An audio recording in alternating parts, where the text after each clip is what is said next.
Hello everyone, this is your educator Aisha Rashid. Welcome to this session where we are going to learn conditional sentences. Conditional sentences की अगर हम बात करें तो इनको conditional clauses भी बोला जाता है और इनका दूसरा नाम होता है if clauses. ये कितने टाइप्स की होती है? ये 4 टाइप्स की होती है. पहला जो होता है जीरो कंडीशन, दूसरे को हम लोग बोलते हैं फर्स्ट कंडीशन और तीसरा होता है आप लोगों का सेकंड कंडीशन एंड लास्ट होता है थर्ड कंडीशन। अब इसके अंदर चलते हैं और देखते हैं what do you understand by zero, first, second and third conditional sentence. Zero conditional जो सेंटेंसेस होते हैं वो यूनिवर्सल ट्रूथ पर, साइंटिफिक फैक्ट्स पर बेस्ड होते हैं और इसका जो स्ट्रक्चर होता है वो इस तरीके से कुछ होता है। इफ क्लॉज जो होती है उसके बाद एक होती है मेन क्लॉज। जो इफ क्लॉज होती है वो जरूरी होता है वो सिंपल प्रेजेंट टेंस में होगी और जो हमारी मेन क्लॉज होगी वो भी सिंपल प्रेजेंट टेंस में होगी। अब ये सिंपल प्रेजेंट टेंस क्या होता है? इसका मतलब होता है सब्जेक्ट प्लस वर्ब की फर्स्ट फॉर्म एस या ईएस प्लस ऑब्जेक्ट। अब ये एस या ईएस क्या होता है? ये होती है वर्ब की फिफ्थ फॉर्म या इसे हम बोलते हैं सिंगुलर फॉर्म।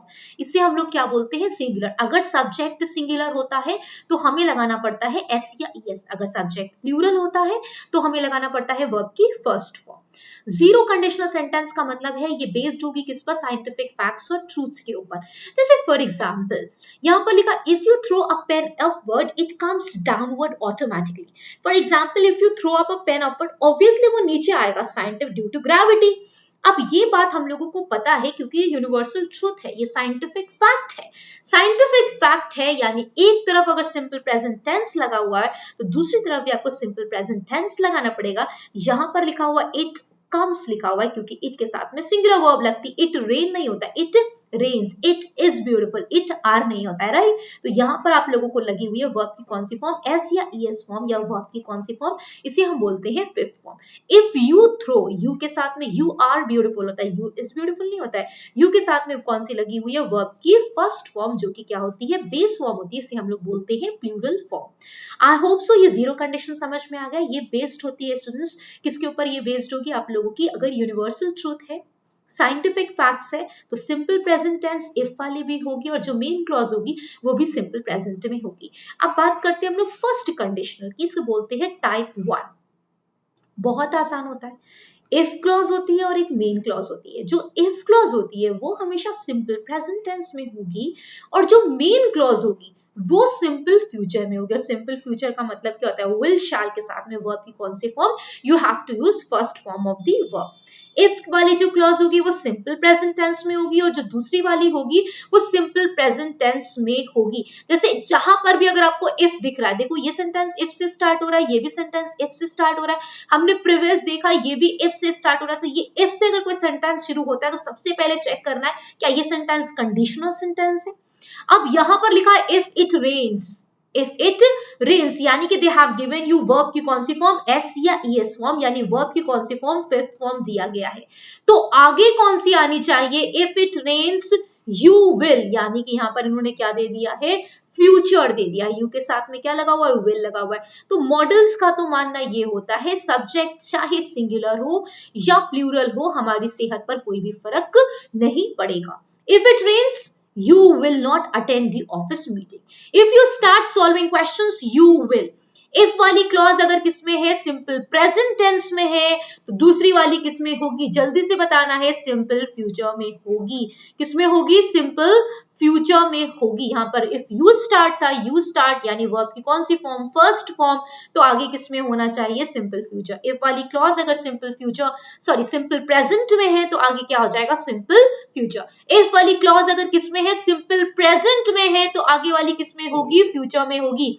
नेक्स्ट बढ़ते हैं कंडीशनल सेंटेंस सेकंड की तरफ। सेकंड वाला कहता है अगर इफ क्लॉज में वर्ब की सेकंड फॉर्म है, अभी आप क्या लगा रहे थे? वर्ब की फर्स्ट फॉर्म या एस या ईएस लगा रहे थे, तो आप आगे क्या लगा रहे थे? विल और शैल के साथ वर्ब की फर्स्ट फॉर्म लगा रहे थे, राइट। बट सेकंड कंडीशन कहती है अगर सिंपल पास्ट है तो आगे लगाना है वुड के साथ वर्ब की first form.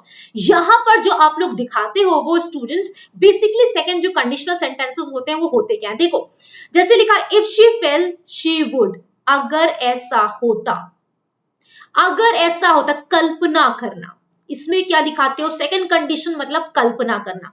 If you started solving puzzles regularly you would increase, कल्पना कर रहे हैं कि भैया अगर ऐसा करना शुरू कर दिया तो तुम्हारी इंक्रीज स्पीड जो है वो क्या हो जाएगी, इंक्रीज हो जाएगी।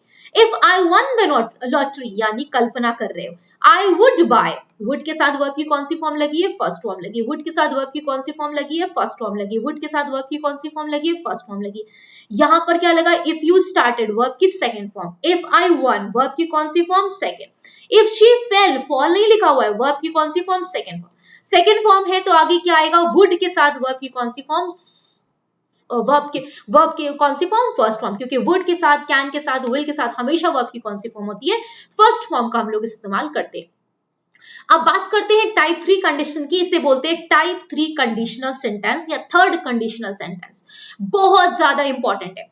इफ के साथ में अगर पास्ट परफेक्ट लिखा हुआ है, past perfect, it means if they have given you had plus V3, then आगे आपको क्या करना है, वुड हैव के साथ वर्ब की थर्ड फॉर्म लगाना। अभी आपने देखा वर्ब की सेकंड फॉर्म होती है तो स्टूडेंट्स हम लोग क्या लगाते हैं, वुड के साथ वर्ब की फर्स्ट फॉर्म लगाते हैं। अगर वर्ब की S या ES फॉर्म होती है या वर्ब की फर्स्ट फॉर्म होती है तो हम लोग क्या लगाते हैं, विल लगाते हैं, और साथ में वर्ब की कौन सी फॉर्म लगाते हैं, फर्स्ट फॉर्म लगाते हैं। पूरे मॉडल्स के साथ में आपको वर्ब की फर्स्ट फॉर्म लगानी पड़ती है, बट हैव आ गया तो अब यहाँ पर वर्ब की third form. If plus past perfect, past perfect जैसे ही हम बोलेंगे इसका मतलब होगा हैड प्लस V3। अगर इफ लगा हुआ है और हैड प्लस V3 आ रहा है तो आगे याद कर लीजिए, you have to use what, you have to use would have plus verb की third form. For example if you had started reading, had के साथ वर्ब की थर्ड फॉर्म लगी हुई है, बहुत बढ़िया, तो आगे हम लोग क्या लगाएंगे, वुड हैव के साथ वर्ब की थर्ड फॉर्म लगाएंगे। नेक्स्ट लिखा हुआ हैड, लिखा हुआ है वर्ब की थर्ड फॉर्म, आगे क्या लगाएंगे, वुड हैव के साथ वर्ब की थर्ड फॉर्म। तो कंडीशन 1 जो होती है, एक बार फिर से रिपीट कर लेते हैं। कंडीशन 1 जो होती है वो क्या होती है, अगर यूनिवर्सल ट्रूथ है तो इधर भी सिंपल प्रेजेंट रहेगा और इधर भी सिंपल प्रेजेंट रहेगा।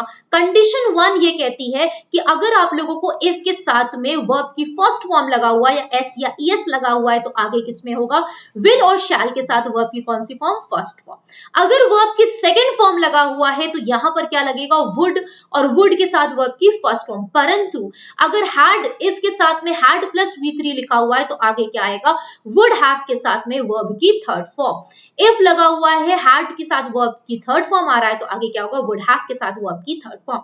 सो आई होप सो कि आपको ये कॉन्सेप्ट जरूर अच्छा लगा होगा, जरूर आप लोगों ने याद कर लिया होगा, कभी भी कंफ्यूज नहीं होना है। इफ वाले जितनी भी कंडीशंस हैं आई होप सो क्लियर हो गई होंगी। अगर सेशन अच्छा लगा है तो make sure that you have to hit the like button and do not forget to share it with your friends.